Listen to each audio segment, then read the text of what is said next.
चोर, बेवड़े। एक जोर की चीख सुनाई दी और फिर सड़क पर किसी के चलने की आहट आई। विपिन चिल्लाया, मैं चोर नहीं हूं, मैं एक टीचर हूं। मैं बस तुम्हें अपना स्टूडेंट बनाना चाहता हूं। और बेवड़ा कहना जरूरी है? सिर्फ चोर नहीं कह सकते। फिर विपिन को प्रिंसिपल की बात याद आई और उसने खुद से कहा, ये 17वां स्टूडेंट चला गया। अगर आज भी कोई स्टूडेंट नहीं मिला तो मुझे अपना बोरिया बिस्तर बांधकर स्कूल से जाना होगा। विपिन वैसे भी इस दुनिया का रहने वाला नहीं था। वो तो एक लाइब्रेरियन था। उसे बस इतना याद था कि उसने एक जलती हुई आग की लपटें देखी और वो बेहोश हो गया। जब उठा तो देखा कि वो किसी दूसरी दुनिया में पहुंच गया है। ये दुनिया तो बिल्कुल कहानियों में सुनी दुनिया जैसी है। युद्ध कलाएं और मार्शल आर्ट्स यहाँ बहुत मशहूर हैं और मार्शल आर्ट टीचर्स को लोग बहुत इज्जत देते हैं। जो मजबूत हैं वो यहाँ राज करता है। यही इस दुनिया का नियम है। सभी लोग उसकी बात सुनते हैं। इस शरीर में आने के बाद उसे लगा था पहले वो स्कूल का सबसे बेवकूफ स्टूडेंट होगा और शायद वो कभी लड़की भी ना पटा पाए। फिर वो अचानक से टैलेंटेड बनकर लोगों को गलत साबित करेगा और मजे से जिंदगी काटेगा। पर लगता है कुछ गड़बड़ हो गई। वो स्टूडेंट नहीं, गलती से किसी टीचर के शरीर में जा बसा, वो भी स्कूल का सबसे बेकार टीचर। दूसरे टीचरों की क्लास में तो इतने बच्चे थे कि खड़े होने की जगह नहीं मिली थी। वहीं विपिन की क्लास में एक बच्चा भी नहीं था। एक तो उसकी क्लास लेने के लिए बच्चे तैयार नहीं थे और ऊपर से ये लोग उसे चोर और बेवड़ा बना रहे थे। कुछ तो दूर से ही ठरकी कह के भाग जाते थे। गड़बड़ तो आखिर विपिन से ही हो गई थी, क्योंकि जिसके शरीर में वो बस गया था वो स्कूल का सबसे कमजोर टीचर था। उसे किसी की प्रतिभा की कोई समझ नहीं थी। ऊपर से एक स्टूडेंट को उसने ऐसी गलत सलाह दी कि उस बच्चे की अच्छी खासी लड़ने की स्किल खराब हो गई और स्टूडेंट फेल हो गया। ये तो वही बात हो गई जैसे मरीज इलाज के लिए डॉक्टर के पास गया और उल्टे डॉक्टर की वजह से बेचारे उस मरीज की ही मौत हो गई हो। उस घटना के बाद उसकी इज्जत तो मिट्टी में मिल ही गई, साथ ही साथ सभी लोगों की गालियां भी सुननी पड़ रही थीं। नए स्टूडेंट विपिन को अपना टीचर बनाना तो दूर, उसकी क्लास में आ भी नहीं रहे थे। शायद ये सोच करके कहीं उनका हाल भी उस पुराने स्टूडेंट जैसा ना हो जाए। इसी कारण विपिन का स्कूल रिकॉर्ड खराब हो गया था और पिछले साल उससे कोई स्टूडेंट कुछ सीखने नहीं आया। एनुअल टीचर एग्जाम में विपिन का नाम आखिरी नंबर पर था। कम नंबर लाने वाला वो स्कूल का पहला टीचर था, इसलिए वो डिप्रेशन में था। डिप्रेशन की वजह से उसने कई बार शराब पीकर मरने की कोशिश की और उसकी मौत होते ही विपिन को उसका शरीर इस्तेमाल करने का मौका मिल गया। नए साल के शुरू होते ही स्कूल ने उसे नोटिस दे दिया, अगर इस साल उसकी क्लास में एक भी बच्चा नहीं आया तो उसे निकाल दिया जाएगा। आज उसकी क्लास के बाहर से 17 बच्चे गुजर गए। सारे उसका नाम सुनते ही भाग जाते थे, जैसे छोटे बच्चे अपने रिश्तेदारों से दूर भागते हैं। जितना दूर भाग सके उतना दूर। किसी भी तरह इनमें से एक को तो मनाना ही पड़ेगा क्लास लेने के लिए। पर कैसे? वो मानने का कोई तरीका सोच ही रहा था कि एक लड़की उसकी क्लास के दरवाजे पर आई। वो थोड़ी घबराई सी लग रही थी। क्या ये शर्मा सर की क्लास है? दिखने में तो ठीक है, पहनावे से अच्छे घर की लग रही है, कितने प्यार से बात कर रही है। शर्मा सर स्कूल के बेस्ट टीचर हैं। उनकी क्लास में बच्चे तो इतने होते हैं कि पांव रखने की जगह नहीं होती। फिर भी वो हमेशा डिमांड में रहते हैं। स्टूडेंट्स उनकी क्लास लेने के लिए दूर दूर से आते हैं। विपिन बोला, शर्मा सर की क्लास? अरे मैं ले जाता हूँ ना तुम्हें शर्मा सर की क्लास में। अपनी क्लास में एक बच्चे को खड़ा देख विपिन ने सोचा, कुछ करता हूँ, किसी भी तरह इस लड़की को अपना स्टूडेंट बना लेता हूँ। वो दिमाग पर जोर देकर आज तक सीखे सारे तिकड़म याद करने लगा। फिर बड़े ही आराम से अपनी कुर्सी पर बैठकर एक अलग अंदाज में बोला, तुम शर्मा सर की स्टूडेंट बनना चाहती हो? लड़की ने बड़ी ही उत्सुकता से सिर हिलाया। फिर विपिन ने पूछा, क्यों? लड़की बड़ी ही इज्जत से बोली, मैंने सुना है शर्मा सर इस स्कूल के सबसे अच्छे टीचर हैं। उनके पढ़ाए सारे स्टूडेंट्स होशियार हैं और उनकी क्लास में एडमिशन मिलना अपने आप में ही एक इनाम है। कही सुनी बातें सच हों ये ज़रूरी तो नहीं। टीचर्स जूते की तरह होते हैं। ये ज़रूरी नहीं कि सबसे महंगा जूता ही तुम्हारे लिए सबसे अच्छा हो। ज़रूरी ये है कि वो जूता तुम्हारे पाँव में आता है या नहीं। किसी टीचर की डिमांड कितनी हो, उसके पढ़ाने का तरीका कितना भी अच्छा क्यों ना हो, अगर उसकी सलाह तुम्हारी तकनीक से मिलती जुलती नहीं तो तुम आगे बढ़ना तो दूर, उल्टे तुम्हारी अपनी तकनीक बिगड़ जाएगी। अगर कोई टीचर उतना मशहूर ना भी हो लेकिन तुम्हारी और उसकी तकनीक एक ही हो तो उससे तुम्हें ही फायदा होगा। तुम जल्दी ही अपनी गलतियां सुधार लोगे और तकनीक बेहतर होने से तुम्हें अच्छे नंबर भी मिलेंगे। अच्छा, मैंने अपने बड़े भाई को भी ये कहते हुए सुना है।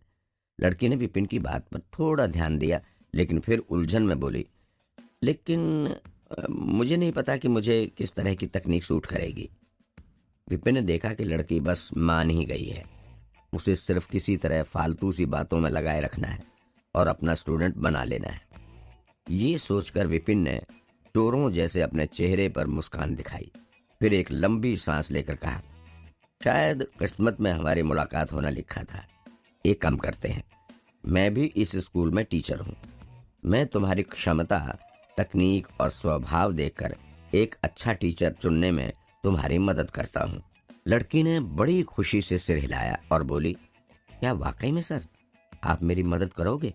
उसे बिल्कुल नहीं लगा था कि कोई टीचर जिसे वो बस ऐसे ही मिल गई हो वो इतनी मदद करेगा।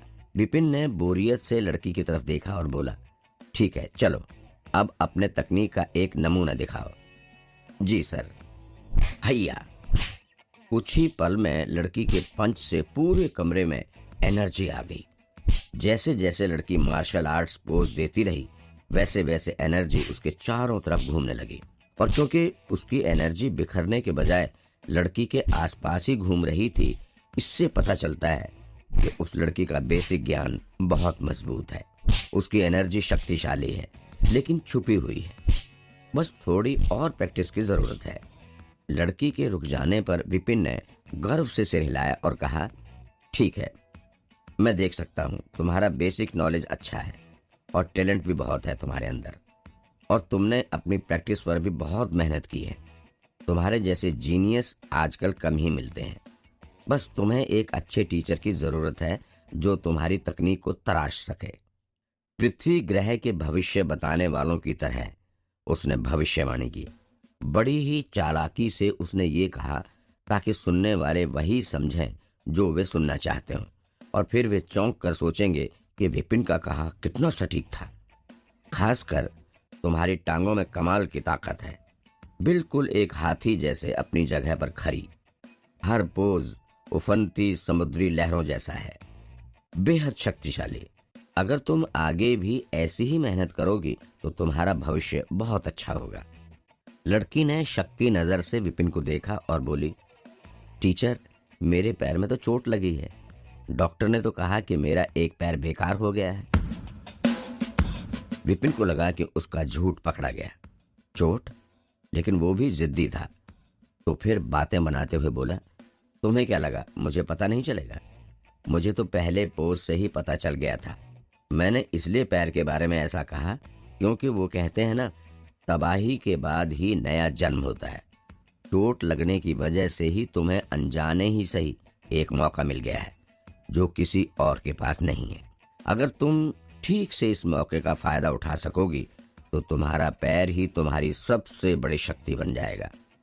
दूसरे बच्चे सोचते ही रह जाएंगे कि ये सब हो कैसे गया, लेकिन उन्हें कुछ समझ नहीं आएगा। वैसे भी विपिन सिर्फ बातें बना रहा था। अगर बातों से ही वो उस लड़की को अपना स्टूडेंट बना सके तो वो ऐसा ही करेगा। अभी सबसे जरूरी है किसी भी तरह एक स्टूडेंट को उसकी क्लास में दाखिले के लिए मनाना। लड़की खुश होकर बोली, मौका? सर कैसा मौका? चोट के बाद तो उसे हमेशा ऐसा ही लगता था कि वो कभी महान मार्शल आर्ट्स खिलाड़ी नहीं बन सकेगी।